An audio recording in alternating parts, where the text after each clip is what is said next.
Water for all. Water is one of the most necessary thing for life, ecosystem and environment overall. And hence we'll be learning about water conservation and water management in this section. Every paragraph has a summary after it because there is a lot of theory. So what does this paragraph try to say? I will explain first, then we will look at the summary. India receives rainfall in monsoon season. Apart from monsoon, you don't get rainfall in summer and winter, which means you have only chance to collect water for 2 to 3 months in monsoon only, and that water has to be used for domestic use, irrigation, farming, cleaning, etc. throughout the year. तो 3 महीने में पूरे साल का पानी intelligently कैसे जमा करना है, that is water management, for which we will learn different techniques in this section. The summary of the paragraph says that India depends on rainfall for its fresh water supply. We have enough rainfall, but we are not able to hold the water on land. पानी भाग जाता है. We have enough rainfall everywhere in India, but ground water is reducing. वो पानी ground तक पहुंचता नहीं है underground. Plus the routine problem of pollution. In olden times in India water management was done at very local level.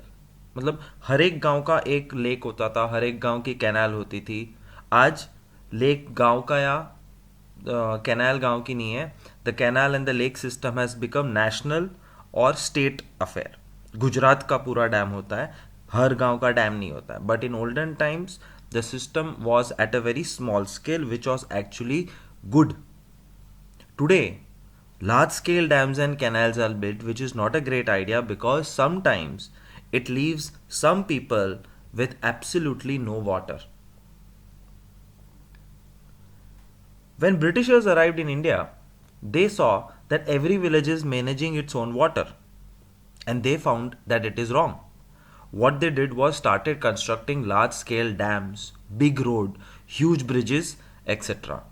And our government after independence continued to do that, and therefore over a period of 60, 70, 80 years India lost its natural, cultural, old system of managing water at village level. So summary: Britishers came and started mega projects, government continued the mega projects, and small scale water management method completely got lost. And one of the live examples of it getting lost is Kuls in Himachal Pradesh. Kul is a very small canal which runs with the road and railways down the hill, up the hill, in the farm, everywhere, and they supply the water. This was a very traditional 400-year-old method which worked very well for Himachal Pradesh. Every village used to keep 2 or 3 people on salary to manage the Kuls. Best part, unity and cooperation. जो कुल से सबसे दूर है आदमी, वो सबसे पहले पानी यूज करता है, और लास्ट कौन यूज करता है? जो सबसे नजदीक है. But unfortunately Himachal Pradesh government take over the irrigation department of the government took over these schools, and slowly the schools became redundant, defunct, and just did not work properly because they were not maintained. So summary: 400-year-old system of Kul in Himachal Pradesh. The person which is far away uses the water first. It's a united and cooperative way. There are no fights for water, and 2 to 3 people get salary to manage the Kuls. The best part is groundwater got replenished, and 24/7, 365 days water was available for agriculture and home usage. But after the government took over, the system got destroyed. Dams. So we have destroyed the traditional system. So what is the modern system? The modern system is building dams and canals. Jumping to the summary directly, We have built huge dams for two purposes, water supply and hydroelectricity. And the canal system from the dams are so strong and wide that they can supply water hundreds of kilometers away to faraway villages. For example, Indira Gandhi Canal, which completely changed the Rajasthan and made it very green. But the problem is the distribution of water sometimes is not honest and not equal. Some people who are powerful and close to the water get lot of water, and people who are far away don't get water. Another big problem, जब dam और canal बनती है तो हजारों farmers के खेत डूब जाते पानी में. कैनाल बन जाती है उसके ऊपर, compulsory the farmer has to sell his land to the government. कुछ नहीं कर सकता वो बेचारा.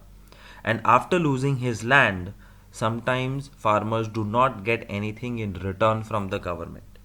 And that is why dams kitne bhi अच्छे हो, there is always opposition to the dam. And this paragraph talks about oppositions which dams have faced over a period of last 50 years of Indian independence. Who is opposing? जिस आदमी का घर बार खेत farmer farming सब लूट गया है वो अपोज नहीं कर सकता. He is very poor, illiterate. Government oppose नहीं करती, बिजनेसमैन अपोज नहीं करता. अपोज करता है nature enthusiast, somebody who knows what is right and what is wrong. वो रास्ते पे उतर के धरना देता है, स्ट्राइक करता है, अपोज करता है. For example, Tehri dam on Ganga river, when it was being made, a lot of opposition came. Narmada Bachao Andolan, English में Save Narmada movement, that was also started to prevent raising the height of Sardar Sarovar Dam. क्योंकि Sardar Sarovar dam की height बढ़ाएंगे तो ज़्यादा पानी जमा होगा, but ज़्यादा पानी जमा होगा तो there were hundreds of villages behind the dam जो डूब जाएंगे. So there was a lot of problems, but finally Sardar Sarovar की हाइट बढ़ी, government wins, people lost. What is the problem of dam? Electricity देते, पानी देते तो अच्छी बात है, बट हर अच्छी बात के साथ एक बुरी बात होती है. यहाँ पे तीन बुरी बात है. The three big problems of big dams is social problem. Local people जो उस जमीन पे रहते थे, they have lost their land, their farm, their farming, home, job, money, everything. और रिटर्न में उनको वापस ये सब नहीं मिलता है. भिखारी बन जाते हैं, यहाँ से वहाँ भटकना पड़ता है. Economic is the second main problem. Economic means related to money. Dam बनाने के लिए हजारों करोड़ों इन्वेस्ट होते हैं, लेकिन डैम से जो फायदा होता है वो हजारों करोड़ों में होता ही नहीं है. So it is a loss making venture for the government. And third is the environmental problem. Lot of forests are lost, lot of biodiversity is lost, entire ecosystems are destroyed when you build dams. सोचो 50 kilometre लंबी नदी है तो वो 50 kilometre पे करोड़ों plants और animals रहते हैं जिनको रोज पानी मिलता है. But once you build a dam, that entire 50 kilometer stretch becomes dry. You have stopped the water, you have stopped the river, और वो रिवर का सारा पानी तुम शहर में डाल रहे हो, फार्मर्स को दे रहे हो. But what about those crores of animals and plants living in nature? That's the environmental third problem. Tawa Dam was built around 1970s and lot of people are still fighting with the government because उनको सामने जो compensation मिलना चाहिए वो कभी नहीं मिला. But there is always hope and there is always somebody who is working in the right direction. And the right direction was found by doctor Rajendra Singh, where he taught people the technique of building johads. 8600 johads were constructed by him in Rajasthan, and he created a big help for these people. Even he won the Stockholm Water Prize in 2015. He's been working since 20 years in the Department of Water Management, and he is called the Waterman of India. Water harvesting. This is one of the most beautiful things which I wish one day the government will make it compulsory for the entire world to do it. But, afsos, very few people know about it and very few people are doing anything about water harvesting. Especially we cities do nothing about water harvesting. और जहाँ ज़रूरत नहीं है वहाँ लोग बेचारे try करते रहते हैं. So let's understand what is water harvesting through this summary. When rain falls in monsoon, our target should be watershed management. Watershed मतलब गिरा हुआ पानी, जो ऊपर से बारिश में पानी गिरता है उसको मैनेज करो, उसको हाथ से जाने मत दो. Don't let the water run into the gutters and rivers and the seas, because that water can be used for great purpose. It is sweet water, fresh water, clean water. लेकिन cities में क्या होता है, बारिश का सारा पानी gutter में चला जाता है, which can never be used. We have to catch it as nicely as possible. How? By using our primary resource and converting it to secondary resource. What is primary resource? Land and water. हमारे पास दो चीज है, land तो है ही और monsoon में पानी है. If we harvest that water, stop that water from going away, it will create jungles for us. Plants grow करेंगे और प्लांट्स ग्रो करेंगे तो एनिमल्स आएंगे, एनिमल्स आएंगे तो इकोसिस्टम बनेगी और इकोसिस्टम बनेगी तो the risk of droughts and floods will drastically reduce. The benefit of ground water will continue to be maintained for a long period of time. So we have to try to catch the water. That's called water harvesting. How water harvesting is done? There are many ways. Hundreds of local methods are there of water harvesting, with every state having its own different name. Old and traditional methods of saving every drop of water in India are as follows. Digging small pits and lakes. तुम अगर गांव में रहते हो, गांव में ज़मीन होती है, तुम्हारे घर के आसपास भी बहुत सारी स्पेयर ज़मीन होती है, which is like waste. There is no lawn, there is no garden, there is no road, there is nothing, it just a piece of land. वहाँ एग्रीकल्चर भी नहीं होता है. तो क्या करोगे? खड्डे खोदो. खड्डे खोदोगे तो उसमें बारिश का पानी जमा होगा. बारिश का पानी जमा होगा तो वो धीरे धीरे ग्राउंड में उतरेगा and ground water level will come up. Second, build small earthen dams. Third, construct dikes. Dikes का मतलब डैम ही होता है बट छोटा dam. Fourth, use sand and limestone to make a reservoir. जहां पे पानी भरा रहेगा, नीचे नहीं उतरेगा, तो तुम यूज कर सकते हो उसको, टंकी बना दो उसको. And fifth, roof top water collection. Terrace को एक टंकी बना दो, बारिश का पानी वहीं जमा रहेगा, नल खोल के यूज करते रहो. So these are old and traditional methods of saving water. Old methods are better. They give local people control over water. They can be customized and they can make possible full use of water. Cities में हम exact उल्टा करते हैं. Cities में ना खड्डे खोदे हैं ना लेक्स है, कोई अर्दन डैम नहीं है, कोई डाइक नहीं है, सैंड लाइमस्टोन रिजर्वॉयर नहीं है और रूफ टॉप का पानी सीधा गटर में जाता है. So Ahmedabad is such a big city, hundreds of square kilometers of area, all water is going to waste. Ideally, we should try to collect it through rainwater harvesting methods.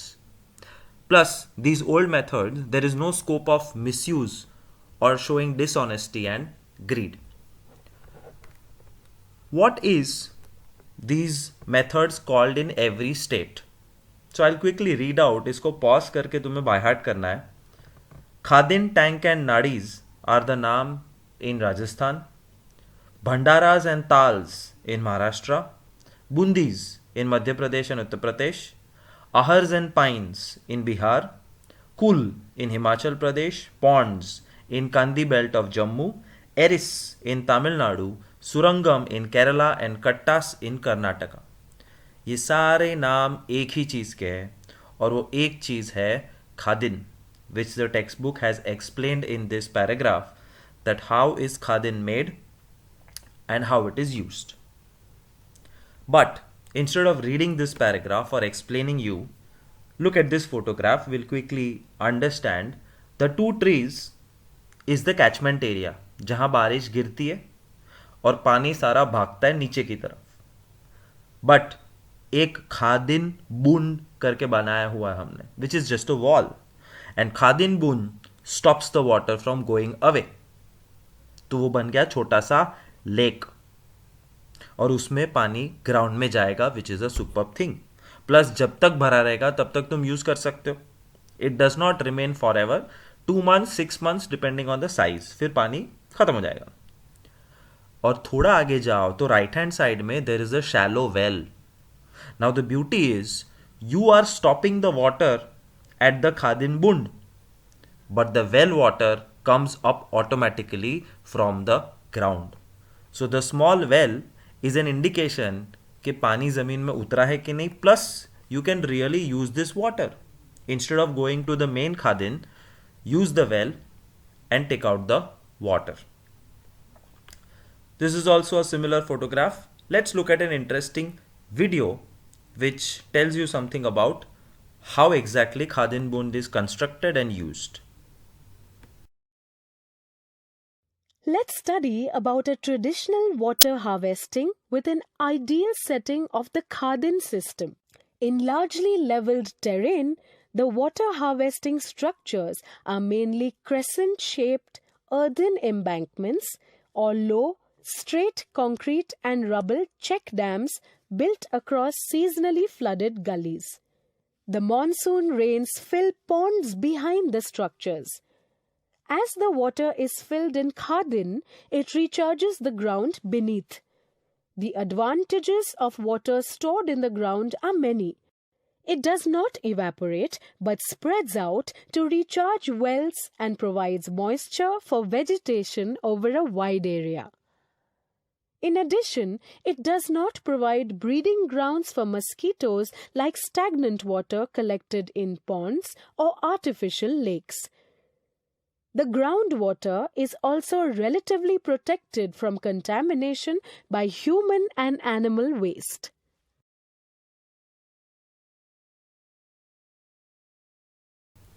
Coal and petroleum are natural resources, which is the last section of this chapter. Summary: the use of coal and petroleum is increasing day by day.